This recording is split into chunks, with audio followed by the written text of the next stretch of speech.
By 1787, the Articles of Confederation were not working. Now, they were originally written in 1776 because of the threat of war between Great Britain, but they were not ratified by the states until 1781. It was a loose, unenforceable agreement among the states. They remained sovereign and independent of each other, with Congress serving as the last resort for appeal of disputes. Congress was also given the authority to make treaties and alliances, maintain armed forces, and coin money. There was an urgency during the war, but by 1787, there was no longer any urgency and no way to enforce the current document.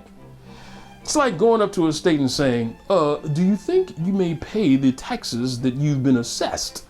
And the state says, hey, stop asking me about it. You'll get it when I get it. So what did the framers do? They went to Philadelphia with the intent of making amendments to the Articles of Confederation. They went into a building, they locked the doors, they drew the shades, and they proceeded to overthrow the government by writing a completely different document. We know that document today as the United States Constitution. Lovely. Article 1 dealt with the legislative branch. Article 2 dealt with the executive branch. And Article 3 dealt with the judicial branch. But by far, what took the most effort was Article 1. There was a huge elephant in the room, and no one knew how to deal with it.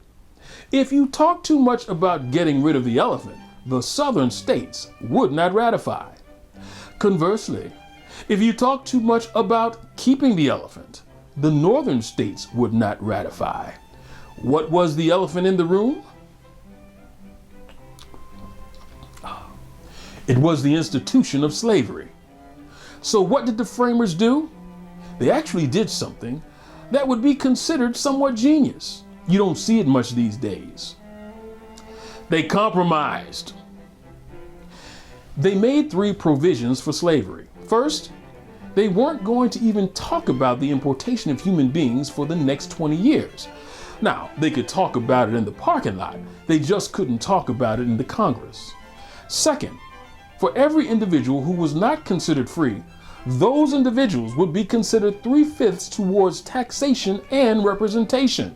So for every 100 individuals not considered free, they would be counted as 60 towards that magical count of 30,000, which would, in the long run, allow for more representation in Congress. Because after all, the only thing that matters in Congress is representation.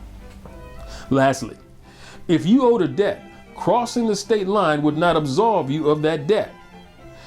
The word slave or slavery did not appear in the Constitution, but essentially it meant that if someone who was enslaved crossed the state line, their status would not change. Delicious. Now, in defense of the framers, to the degree that they can be defended, they probably thought that slavery was dying out. And it probably was. But 2 things happened. Number 1, Eli Whitney invented the cotton gin.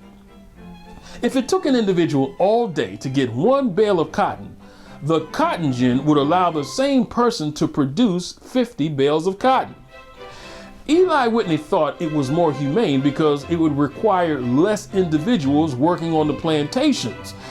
Unfortunately, the planters figured they could acquire cotton gin, thus allowing them to put more people into the field. Slavery, regardless of how it affected human lives, became more profitable. Capitalism at its best. Wonderful. Number 2, President Thomas Jefferson made the Louisiana Purchase, which more than doubled the size of the country. Everyone knew that cotton was taking the nitrogen out of the soil, and eventually the soil would be good for planting nothing. Individuals would be fighting over whether new territories would be slave or free. Literally fighting. I mean, fighting for real. You know, like catching hands fighting. So, the framers, for the sake of finishing the document, deferred the argument, kicking the can down the road, if you will, for this discussion to be taken up later.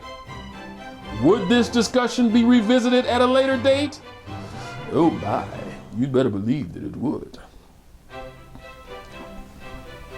You know, there are certain advantages of me going into the time machine, but not that many.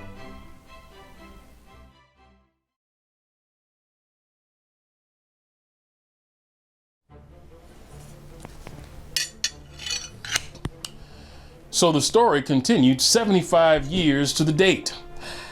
September 17th, 1862, this discussion continued at a place called Antietam, 73 miles northwest of the nation's capital.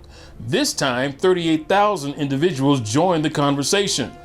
There were 25% casualties for the Union and 31% casualties for the Confederacy. That was one heck of a conversation.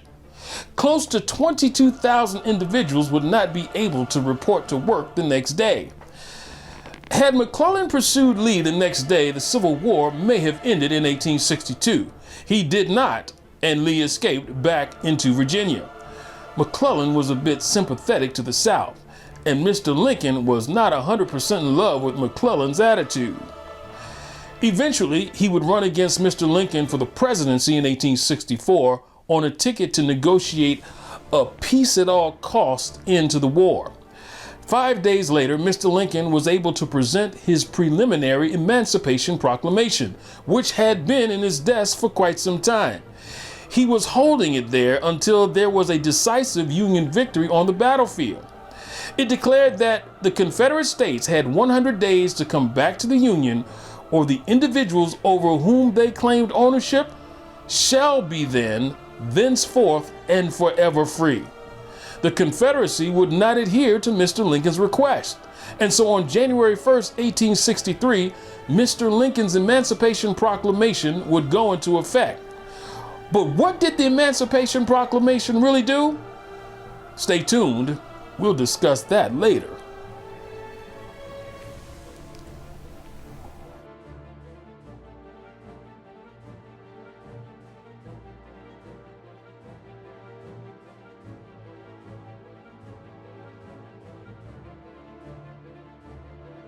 Check out our website at www.jwmhistoryalive.com. You can also find us on Facebook, Instagram, and Twitter. And if you want more films, you can subscribe to our YouTube channel at John W. McCaskill. This is John W. McCaskill, History Alive.